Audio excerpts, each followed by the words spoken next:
Boa noite a todos. Mais uma live da nossa fraterna. Vamos aguardar os nossos convidados de hoje.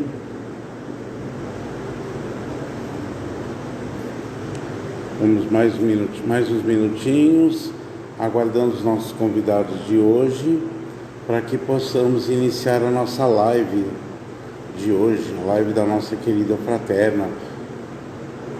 Boa noite a todos, boa noite. Boa noite a todos, mais uma live da nossa querida fraterna. Acho que todos me conhecem. André, diretor de divulgação da fraterna. E mais uma live para nossa fraterna, hoje com uma convidada bem especial, né? E estou aguardando apenas a palestrante de hoje entrar, para que eu possa fazer o convite, né? Então, boa noite a todos. Apenas aguardando, boa noite a todos. Eu só gostaria que alguém pudesse, por gentileza, me dar um retorno do áudio.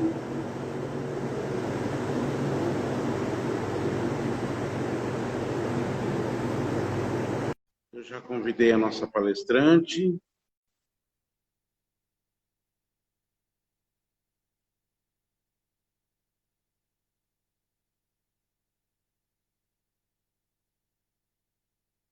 Já chamei a nossa palestrante. Boa noite. Boa noite. Tudo bem, Luziane? Tudo bem, André? Como está? Graças a Deus, tudo em ordem. Seja bem-vinda à nossa fraterna. Muito obrigada. Acho que é um prazer ter você conosco, né? É a primeira vez na nossa casa, mesmo que virtual, mas seja muito bem-vinda, né? E é uma alegria muito grande ter você conosco hoje, Luziane. Alegria nossa. Muito obrigada. Obrigado. Eu vou só aguardar mais um pouquinho. Enquanto as pessoas estão entrando, eu vou dar alguns avisos, né? E depois eu já passo a palavra para você, Luciana. Combinado. Okay? Você está me escutando bem, tranquilo? Tá ótima a imagem, o som. E eu também, tudo ok? Ok, Luciana, ok. Perfeito. Bem, gente, então eu vou dar um recado para vocês. Primeiramente, falar sobre o nosso plantão da área social da Fraterna. No próximo dia 15 de outubro, nós temos nosso plantão para receber os alimentos para a gente compor as cestas básicas que serão entregues aos assistidos da nossa casa, da nossa querida Fraterna. Então, no próximo dia 15 de outubro, das 15 às 19h30, nós teremos o plantão. Então, compareçam, doe seu alimento, para que a gente possa, então, manter a mesa das nossas famílias sempre fartas, né? No momento de pandemia como esse que nós estamos vivendo, tantas pessoas passando necessidade. Então, tá aí a nossa parte, né? Enquanto cristãos, enquanto espíritas, de saciarmos a fome das pessoas que estão numa situação complicada aí, né, gente? Então, a gente espera por vocês, tá bem? E aí, lembrando a todos, de amanhã, a nossa live de amanhã, com a nossa querida Bruna Gasgon. Ela já fez uma live para nós no mês passado, acho que mês retrasado, não me recordo, e amanhã estará conosco mais uma vez para a nossa live, tá? Então, a nossa querida Bruna Gasgon, aqui pelo Instagram mesmo, a gente conta com a participação de vocês amanhã, como sempre, às 20 horas. Tá bem, gente? Bom, gente, eu vou passar a palavra para a nossa palestrante de hoje. Eu vou ler só rapidamente. Luziane Bahia, é isso mesmo?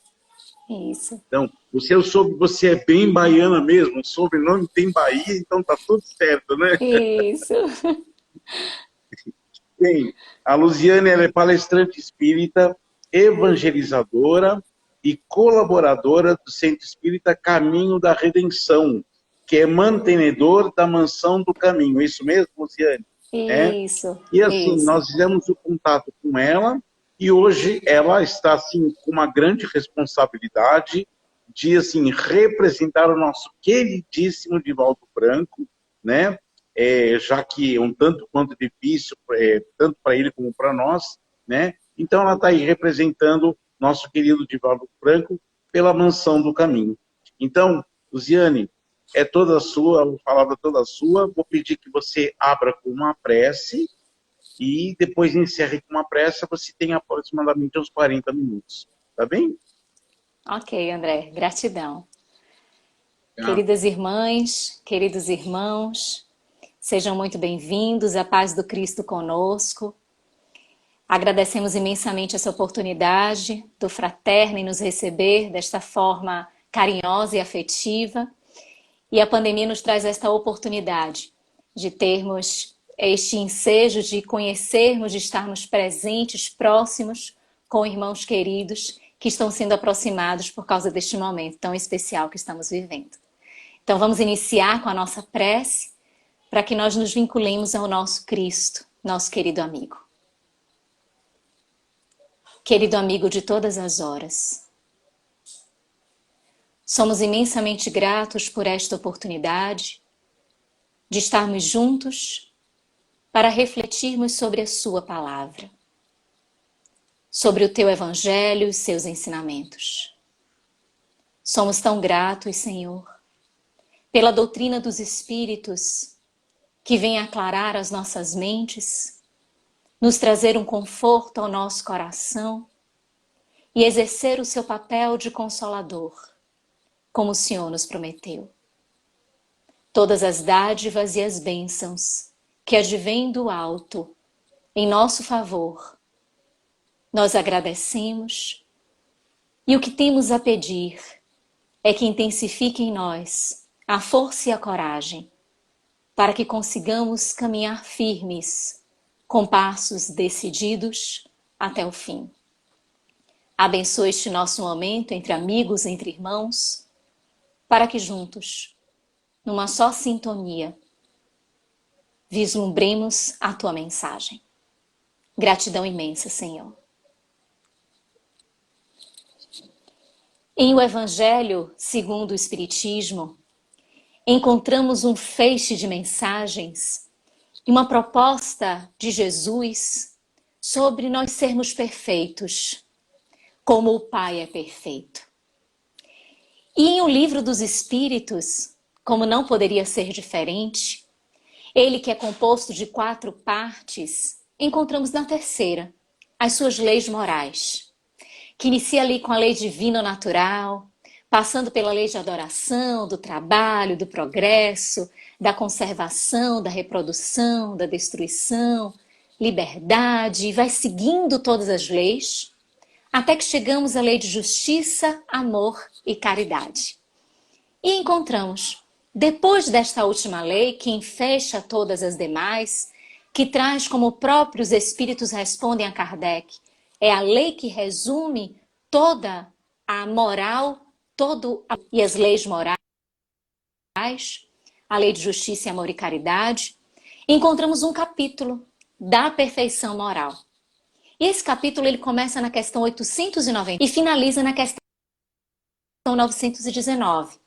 A 900 é tão conhecida questão nossa, que fala sobre o autoconhecimento, sobre a proposta de conhecer-se e que a 919A é o nosso Santo Agostinho que traz para as nossas reflexões o passo a passo de um meio prático de buscarmos a nós mesmos. Então é interessante como o codificador estrutura esse capítulo, começando na 893 e terminando na 919, letra A. Que esta última traz uma proposta como se nos dissesse que para termos todos os passos anteriores, necessário faz amadurecermos a nossa consciência em relação aos nossos próprios comportamentos. Mas a forma como inicia o capítulo da perfeição moral é, em verdade, um grande convite. Porque os espíritos são ali provocados a responderem à seguinte pergunta: qual a mais meritória das virtudes? Quando ouvimos as perguntas do Livro dos Espíritos, ela tem um grande desafio para cada um de nós. Porque o livro dos Espíritos é todo formulado, como nós sabemos, em perguntas e respostas. Então, por mais que ela tenha uma e que tenha o intuito de trazer algo generalizado, uma resposta para toda a humanidade, é um grande desafio nós pessoalizarmos aquela questão. Nós trazermos a pergunta para nós, como um processo de autoconhecimento, como um processo também de mergulharmos nesta obra, que é persecutória, que é para perseguir alguma coisa, que é para alcançar algum objetivo. Então tem um objetivo pessoal a ser alcançado. Quando essa pergunta é feita, qual a mais meritória das virtudes? A gente pode pensar, mas virtude não é tudo virtude? Virtude não é grande conjunto das qualidades do homem de bem, como diz o Evangelho segundo o Espiritismo? Não é tudo virtude? Por que seria então a mais meritória?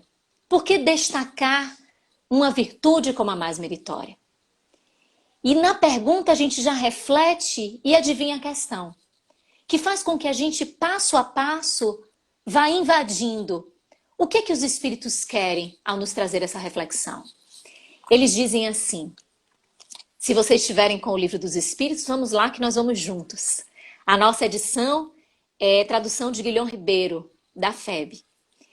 A resposta inicia assim, toda virtude tem seu mérito próprio, porque todas indicam progresso na senda do bem. Então toda virtude guarda em si o seu próprio mérito, a sua própria conquista. Porque virtude é alcance de algo. Se é um conjunto de qualidades, estas qualidades são alcançadas pelo ser humano. Então aí já está embutida uma ideia de trabalho. E na própria resposta já traz progresso. Não há como existir progresso sem trabalho. Não há como existir conclusão, êxito, resultado sem trabalho. Por mais que às vezes o ser humano, ao longo da sua própria trajetória, tente fugir um pouco disso. Tente não identificar a utilidade que o trabalho tem. Mas os espíritos nos ensinam que trabalho é toda ocupação útil. Então, de toda forma que pudermos nos colocar de maneira útil para alguém, para algo, estamos a executar uma tarefa laborativa. E essa tarefa tem como consecução natural um progresso, um avanço, porque ela tem a adjetivação de útil. Se ela é útil, ela traz um ganho, ela traz uma possibilidade de transformação e de conquista. Então, toda virtude traz em si um mérito deste exercício. A virtude, ela é a conclusão do labor. Ela é um estágio amadurecido de algo que nós realizamos. Ela é conquista nossa. Ela é fruto das nossas escolhas, das nossas decisões. Tanto que esse item do Livro dos Espíritos, ele se chama virtudes e vícios. Porque num ponto diametralmente oposto está o vício. Estão aqueles hábitos que são negativos e que nós insistimos em praticar e realizar, que nos acarretam consequências que não são positivas. Que são exatamente, na linha do progresso, uma estagnação. É um embaraço que a gente ocasiona na linha do progresso e que quando a gente caminha para o aspecto virtuoso das nossas características, nós retomamos o nosso caminho, a nossa trajetória e o eixo para a equalização dos nossos atos. Então aí nós entramos no caminho do virtuoso, disso que é virtude. Então a primeira sinalização é que toda virtude indica progresso, porque ela é conquista, ela é fruto de um trabalho. Então se ela é fruto de um trabalho, ela origina um progresso na senda do bem, na seara do bem. Mas os espíritos continuam. A virtude sempre que há resistência voluntária ao arrastamento dos maus pendores.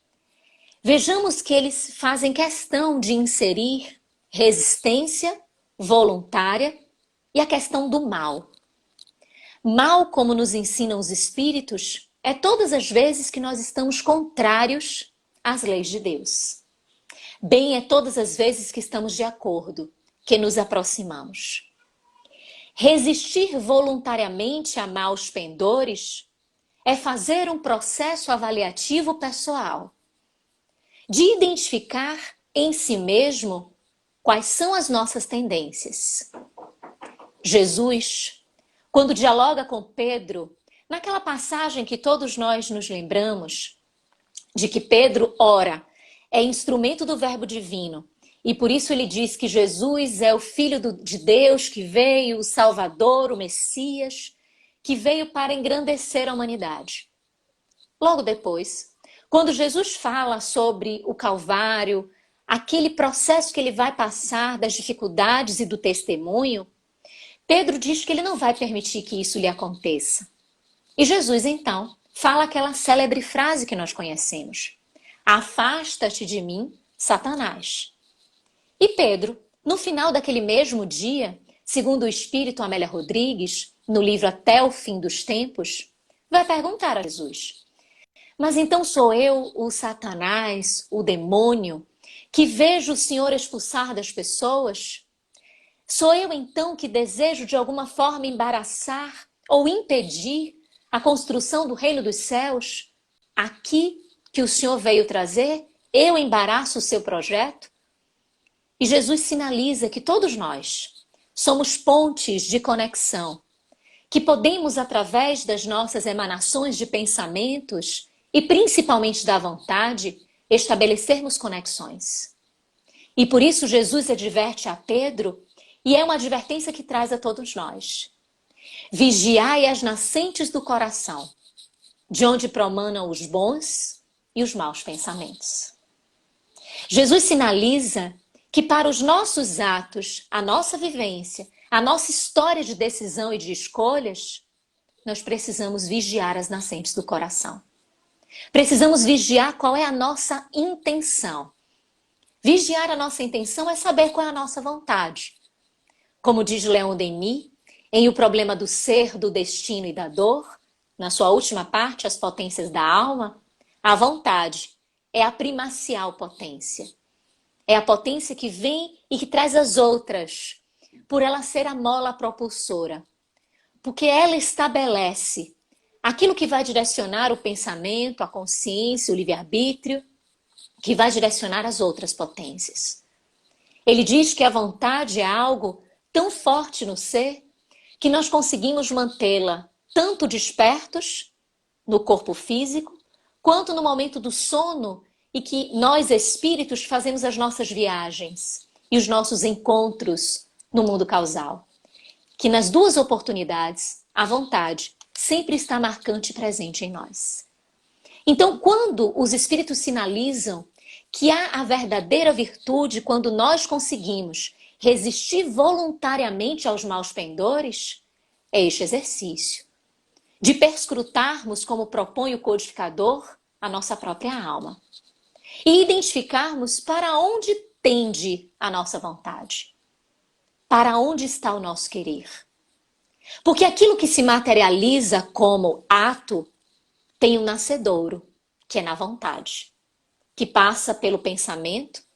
E o pensamento, todas as vezes, como nos ensinam os espíritos, como aponta Leon Denis, ele é a gênese das nossas ações. Então o próprio pensamento, que é vida, que é criação, ele já produz atos, ele já produz ações. Da mesma forma que as palavras, da mesma forma que as atitudes materializadas, que são expressas às pessoas. Então tudo isto é decisão, tudo isto é escolha.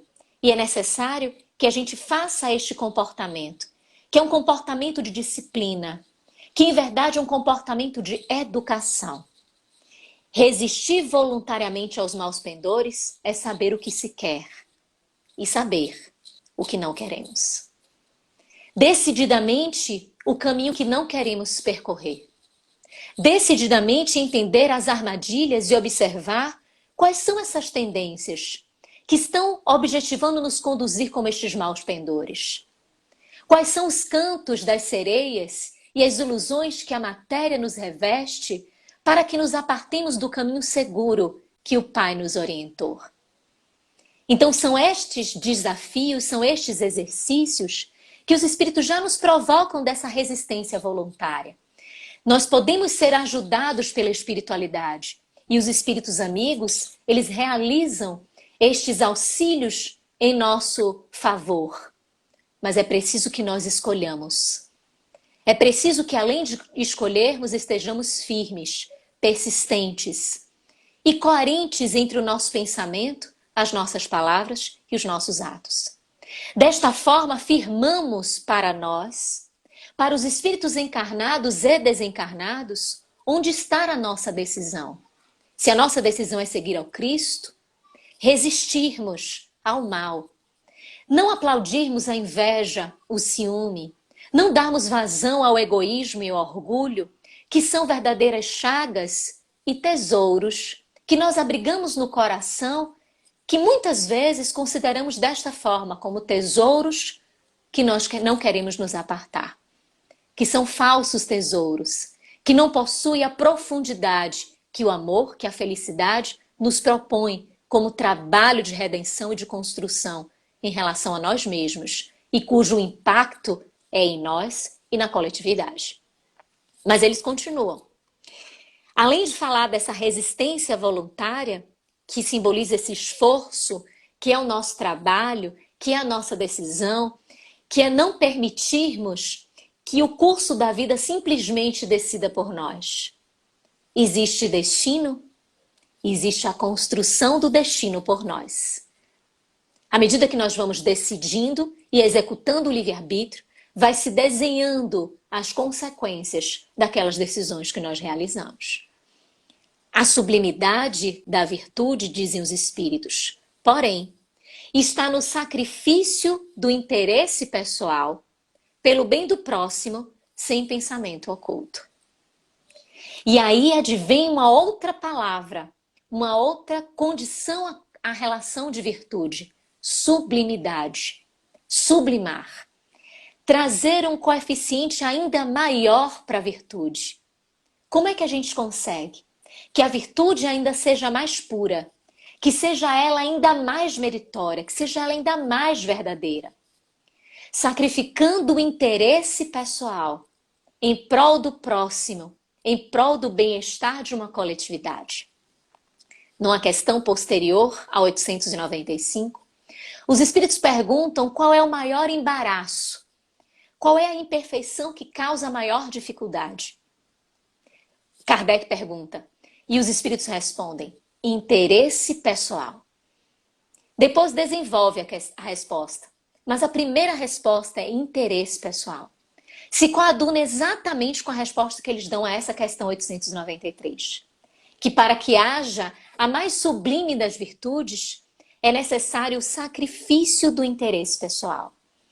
E aí a gente pensa, quando a gente ouve a palavra sacrifício, parece que vem um peso, que vem algo assim que é maior do que o que a gente pode realizar. Porque sacrificar algo significa se abster de algo.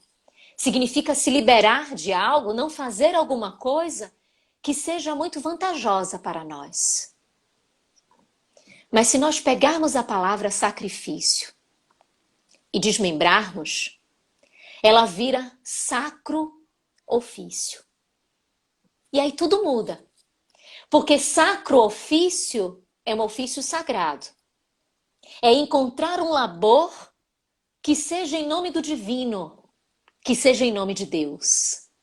É encontrar uma ocupação útil, algo que a gente possa desenvolver, que seja em nome daquilo que Jesus veio construir, daquilo que é a vontade do Pai. Então muda de roupagem. Sacrifício transforma-se em sacro ofício e nos coloca na condição não de penosidade, mas na condição de trabalhadores, na condição de construtores, na condição de atores de uma era que se inicia, que depende do nosso labor, que depende da nossa construção, para que através dela nós consigamos também fazer a construção pessoal. Apartarmos-nos do interesse pessoal para olhar o outro tem uma dimensão muito profunda. Não é simplesmente observar situações que não devemos ser egoístas ou que não deveríamos fazer palco e plateia para o orgulho, mas é ir além. Identificar nos escaninhos nossos onde está a nossa real vontade, se aquilo que estamos a fazer e realizar não está a maquiar algum interesse, a objetivar que, em verdade, algo seja feito para o bem, em prol do bem, mas queremos deixar ali a nossa marca e dizer que sem nós aquilo não aconteceria, e dizer que foi daquela forma porque teve a nossa presença. Ao invés de identificarmos qual é a finalidade e o objetivo, a sublime virtude não vai nos fazer colocar em primeiro ponto se existe uma necessidade que é premente no nosso caminho. Vai fazer com que façamos o atendimento ao outro atendendo-nos de igual forma. Porque nada na seara de Deus tem uma única via. O mal que fazemos sai de nós, retorna para nós. Ele sai, vai ao outro e retorna. Primeiro que ele já faz o estrago por ele estar presente em nós. Nós não damos nada daquilo que nós não temos. Se fazemos o mal é porque temos o mal em nós. O bem de igual maneira. Se nós desprendemos o bem já nos pertence. Vai atingir o outro, mas já está nos atingindo. Tem sempre esta mão dupla. E não há interesse nisto. Há uma observação de crescimento.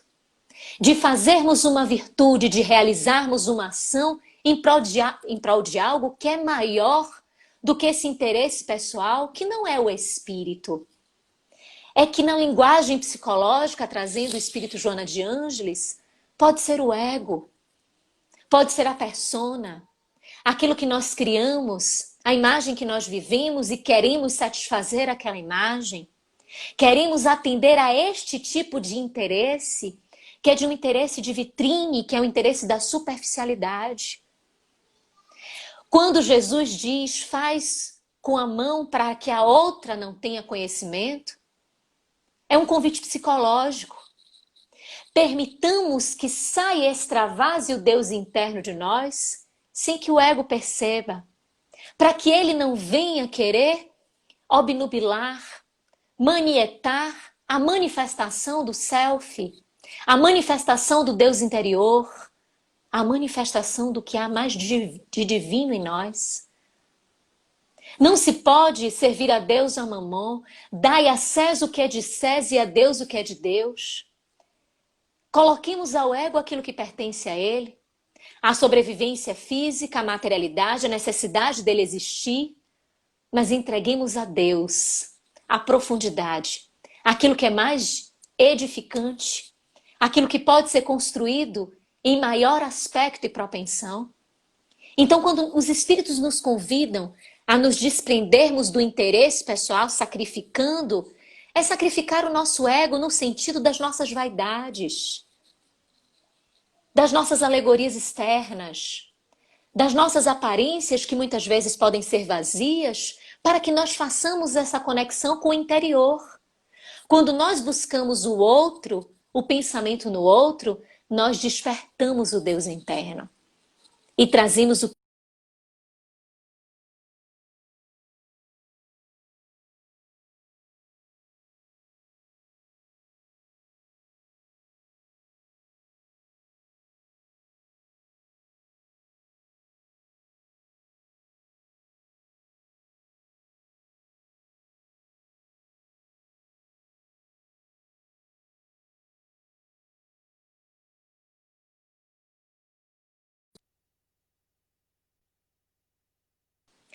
Toda a caridade não deveria ser desinteressada? Por ser em si a caridade, por ser em si a máxima, porque a caridade, ela é o amor em movimento. Ela é a expressão máxima do sentimento, então não deveria ser toda a caridade desinteressada? Se os espíritos colocam desta forma, é porque ainda existe a caridade que é feita com interesse pessoal. E a gente pode se perguntar, Mas vai ter benefício? O bem ele vai se perder porque o interesse era pessoal? De forma alguma. Aquele para quem nós destinamos o bem, a caridade, a quem nós destinamos a ação positiva, vai receber esta ação. E vai ter o proveito desta ação. Mas nós, que poderíamos aprender com esta experiência, que poderíamos apreender o exercício de nos desprendermos de nós mesmos em prol de alguém, em prol da fraternidade, da solidariedade, teríamos perdido a oportunidade. A desinteressada caridade é a mais meritória das virtudes. Caridade, que os espíritos tiveram ensejo de dizer, como vemos na questão 886 de O Livro dos Espíritos, que como entendia Jesus, ela é a benevolência para com todos, indulgência para com as imperfeições alheias e perdão das ofensas. Então, caridade engloba ser benevolente incondicionalmente, fazer o bem para quem quer que seja, nos colocarmos à disposição, como diz São Paulo, no capítulo Fora da Caridade Não Há Salvação, em que ele escreve Instruções dos Espíritos. E ele diz que a caridade, ela é tão importante que ela define o destino dos homens na terra e nos céus. Porque ela nos coloca diante de nós mesmos. Ela nos coloca desafiando-nos como um instrumento salutar para o nosso próprio autoconhecimento. Ela é indulgência para com as imperfeições alheias, porque ela coloca no centro das ações a misericórdia, a nos proporcionar um olhar lenitivo, mais compreensivo às faltas alheias, sem julgamento, mas com proposta de compreensão, talvez de auxílio, de nos colocarmos à disposição para que o outro possa sair daquele caminho de equívoco, onde todos nós, diante ainda de desconhecimentos que temos, podemos estar suscetíveis a realizarmos. Ela é o perdão das ofensas. E caridade ser o perdão das ofensas traz uma profundidade ainda maior ao conceito desta virtude. Porque é muito desafiador desprender-se da mágoa, do ódio, da revolta, que muitas ações podem nos provocar, que podem nos promover. E aí sim, é abrir mão daquilo que nós poderíamos ficar fincados, de um orgulho, de algo tão pessoal, de termos essa característica de ficarmos presos aos nossos propósitos, ao nosso ser, e nem enveredarmos a concedermos o outro uma oportunidade, uma nova oportunidade, de compreendermos a sua falta, o seu estágio evolutivo e a sua condição de se desembaraçar nesta vida física. Na passagem que falávamos de Paulo, lá em Instruções dos Espíritos, quando ele diz que a caridade define o destino dos homens, ele coloca o quão ela é crucial para que nós observemos a fim de que as nossas atitudes sejam governadas por ela. Chega um instante, um parágrafo que ele coloca, que submetamos a nossa vontade, as nossas ações à caridade, porque não teríamos dúvida do caminho que estamos a percorrer, porque ela vai ser a orientadora, porque ela nos traz a humildade, ela nos traz esse olhar de compreensão, ela nos permite essa saída da nossa única, do nosso olhar único sobre nós mesmos e permite que nós observemos o outro. A bandeira da doutrina dos espíritos é: fora da caridade não há salvação. Não é uma salvação retributiva, não é uma salvação como se fosse uma recompensa, uma paga. Olhemos a caridade como um instrumento, como um sentido para as nossas vidas. Como uma proposta que atravessa a nossa caminhada, como se nos dissesse assim: olha, essa é a oportunidade de crescer. Identifica o que é que isto que atravessou a sua vida, ela tem a lhe dizer. Como nos ensina a questão 643. Todos nós podemos fazer o bem. Todos os dias somos convidados à realização da caridade nessas 3 acepções. Ora mais em ora em outra, mas sempre somos convidados a exercer a caridade. E dizem os espíritos, quando nós não identificamos é porque estamos imersos na lente do egoísmo. E estamos, sem perceber, a sua chegada e o que ela vem a nos trazer como contribuição. A parábola do bom samaritano, narrada por Jesus, é oriunda de uma pergunta que o seu interlocutor faz querendo saber o que é preciso fazer para viver a vida eterna. E Jesus pergunta, o que está escrito na lei? O que é que você lê nela? E ele responde, amarás o teu Deus de todo o coração, de toda a tua alma, e ao próximo como a ti mesmo. E Jesus diz, faz isso e viverás. Mas o interlocutor ainda redargue, mas quem é o meu próximo? E aí Jesus narra a parábola da estrada de Jerusalém a Jericó, do semi-morto na estrada e das 3 pessoas que passam. As 2 primeiras que percebem, nada fazem, e o samaritano, que além de perceber, compadece-se, para e realiza. E materializa uma ação de caridade. Tirando dali, dando os primeiros socorros, levando a um local seguro, pernoitando ali, pagando o que é necessário, dizendo que na volta ainda pode acertar os valores com aquele que foi responsável em dar guarida àquele rapaz que estava semi-morto na estrada. Ao final da narrativa, Jesus pergunta, quem lhe parece que foi dotado de mais misericórdia? E aí ele descreve que é aquele que atendeu, aquele que cuidou. Então ele diz, vai, faz isso. Ou seja, realiza a caridade para que tenhamos a vida eterna. Coloquemos utilidade nas nossas vidas para que tenhamos uma vida eterna. Porque viver a imortalidade, ela precisa de um sentido. E o sentido instrumentalizado na caridade é a nossa salvação. Salvação de um passado onde nós não sabíamos o valor do labor. De um passado onde malbaratávamos as oportunidades. De um passado onde vivíamos mergulhados numa grande ilusão, num grande materialismo, num grande individualismo. E que a caridade vem como uma grande ferramenta para, na pedra bruta do nosso interior, lapidar, para que o diamante brilhante e expressivo possa surgir. Como disse Jesus, vós sois o sal da terra. Que brilhe a tua luz.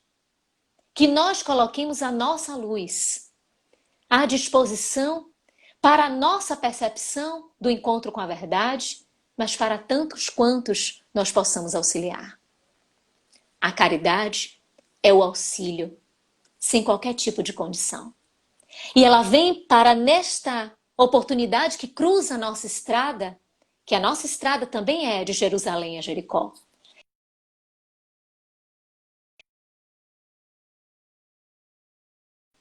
E que a nossa estrada está entrecortada pelas estradas dos nossos irmãos. Que muitas vezes seremos nós, os semi-mortos na estrada. Que seremos o levita, o sacerdote, o samaritano, o dono da hospedaria. As personagens se modificam a depender da situação que nós vivenciamos nessa estrada pessoal de Jerusalém a Jericó. Então a caridade é uma ferramenta, é um instrumento que nós utilizamos para este lapidar do nosso interior. Para nós conseguirmos encontrar alternativas de nos desprendermos daquilo que nos envaidece, daquilo que nos tira o foco e que nos retira da observação. Gostaria de compartilhar nesses minutos finais apenas um exemplo que nós gostamos muito, que vem ao nosso coração, de uma pessoa tão querida, que vive a desinteressada caridade. Ela é uma senhora, já no avançar da idade, com mais de 80 anos, e sempre ela está muito disposta a olhar o que as pessoas estão a necessitar. E ela faz isso com tanta naturalidade, Porque já é do seu hábito, é da sua educação. Ela já se colocou tanto à disposição que ela faz de forma natural. Um dia bateram à sua porta e ela foi abrir. E quando ela abriu a porta, era um velhinho. E é interessante porque ela é idosa falando de um outro idoso e chamando de velhinho. E ela dizia que o velhinho estava tão sujo, que ela não conseguia nem enxergar o olhar do velhinho direito. E ele lhe disse: eu estou com fome, eu estou com muita fome. E eu queria comer. Queria que você me desse alguma coisa. É possível a senhora me ajudar? Ela olhou o velhinho, abriu a porta e disse: entre. O velhinho entrou, subiu as escadas da sua casa, chegou à sua sala, ela disse assim: me espera um pouco. E ela foi ao gabinete chamar seu esposo, idoso também, e disse assim: olha, meu bem, tem uma pessoa aí fora que está querendo comer. E ele disse: ok, e por que você não providenciou o alimento para ele? Ela disse assim: não dá para ele comer daquela forma. Você vai precisar dar um banho nele. E ele disse: mas eu dar um banho nele? Ela: tudo bem, se você não quiser ir, eu vou dar o banho nele. Ele disse: não, eu vou dar o banho. Chegaram lá na sala e apresentaram a proposta ao velhinho. Ele não teve como retrucar. Ela disse: você não pode sentar à mesa com essas unhas sujas. Como é que você vai se alimentar dessa forma? Como é que você vai se alimentar desse jeito? Você não pode. E eles levaram o velhinho ao banheiro, o idoso, o senhor, o esposo dela, começou a ajudar no banho, o velhinho tomando banho, entregando shampoo, sabonete. E o esposo dela disse assim: eu quero ver só como é que ele vai se vestir. Ela: eu já providenciei. E estava ali fora a roupa toda do seu esposo, uma roupa que ela selecionou para ofertar para o velhinho. Ele tomou banho, penteou os cabelos, que ela descreveu ser grisalhos, mas muito mais alvos do que estava aparentando quando ele chegou. Ele vestiu-se e ela saiu, porque deixou o seu esposo junto com aquele assistido, foi lá fora preparar a mesa. Colocou o alimento, era mais ou menos por volta do meio-dia, estava aproximando-se o horário do almoço. Ela preparou a mesa e colocou os 3 pratos, para que juntos fizessem a refeição. Eles sentaram e o velhinho, muito sem graça, ficou assim envergonhado. Ela disse: não, pode se servir, sirva-se à vontade. E como nós temos idades muito próximas, vamos conversar sobre a vida, porque você deve ter muita coisa para falar e a gente também pode dividir. Vamos contar os causos que a gente pode ter tido ao longo dessa nossa trajetória. E eles conversaram, um almoço que foi se prolongando, e que eles disseram que por volta de 1h30, quase 2 horas, eles se despediram e aquele velhinho foi embora. Quando ela me contava a história, não foi porque estava a dizer sobre os seus feitos. Foi um assunto que surgiu sobre a atenção para com os idosos, o cuidado para com aqueles que possam estar mais debilitados, e ela naturalmente relatou. Mas no momento que ela descrevia, percebíamos a naturalidade de um exercício de caridade desprendida e de caridade que foi além do que aquele que necessitava pediu. Ele pediu de comer. Ela deu a dignidade. Ela apresentou-lhe a vida e compartilhou com ele o mesmo espaço do alimento, mostrando-se entender de igual para igual, sem nenhuma distinção entre eles. E conversaram, dialogaram, e ela disse ao final que quando ele foi embora, ele agradeceu. Ela disse: nós que agradecemos. Quando quiser pode vir, nós ficamos aqui muito sozinhos. Vai ser sempre um prazer conversar com os amigos.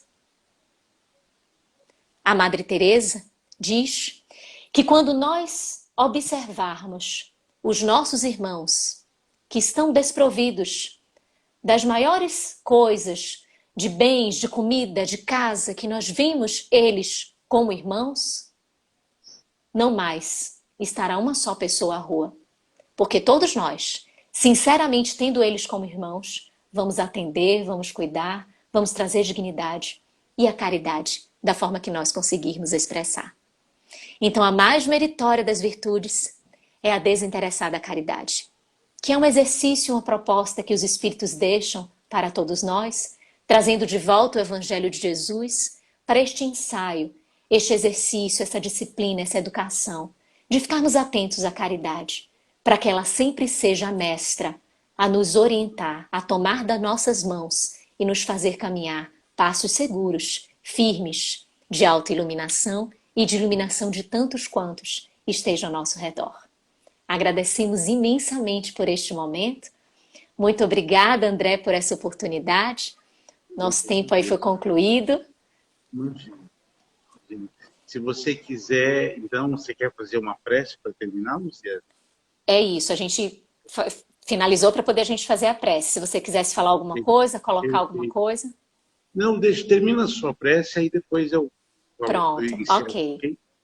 Ok.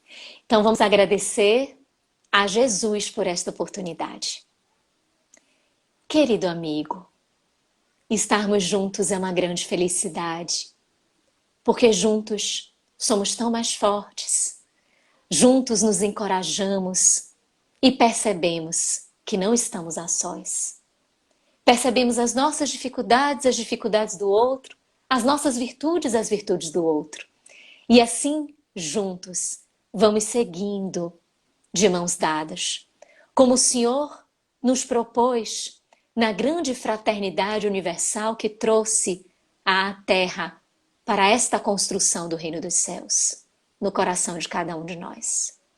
Agradecemos aos benfeitores espirituais por nos trazer a mensagem de consolação, de edificação que a doutrina dos Espíritos representa aos nossos corações. E ajuda-nos, Senhor, a encontrarmos, vencendo as nossas imperfeições, vencendo as nossas limitações, quais são os momentos e as oportunidades que nós temos para sermos caridosos, benevolentes, indulgentes e perdoarmos, sinceramente, dos nossos corações, dentro das nossas habilidades, dentro de um grande treinamento e um exercício a que todos nós somos convidados a partir do Teu Evangelho. Fica conosco sempre, Senhor, abençoando a cada um de nós, a todos os irmãos que aqui estiveram conosco, à Sociedade Fraterna, aos seus trabalhos, aos irmãos que lá laboram, para que a força, a coragem, a fé estejam sempre presentes em seus corações. Gratidão imensa, Senhor. Luciane, eu não tenho nem palavras. Que alegria ter você conosco nessa noite. Que noite gostosa, que noite deliciosa ouvir você, essas lindas palavras, principalmente com essa história no final, uma história muito linda no final. Olha, gratidão, a única palavra que a gente pode dizer é gratidão. Tá? Nosso coração realmente, então, meu pelo menos, está muito feliz de ter tido você conosco essa noite. Que seja a primeira de muitas, pelo menos virtual. E quando vier a São Paulo, a nossa casa está aberta para você. Será uma alegria e uma honra recebê-la aqui. Muito obrigada, André. Obrigada a você, a Ed também, que fez o contato conosco, a todos os irmãos do Fraterna, o nosso abraço carinhoso. Novas oportunidades virão sim, nós estamos à disposição. Um beijo a todos, um abraço, querido. Obrigada. Obrigado. Em nome da Sociedade Fraterna, agradecemos imensamente. Tá bom? Obrigado, Viviane. Boa noite a você. Boa noite a todos. Bom descanso a todos, gente. Boa noite.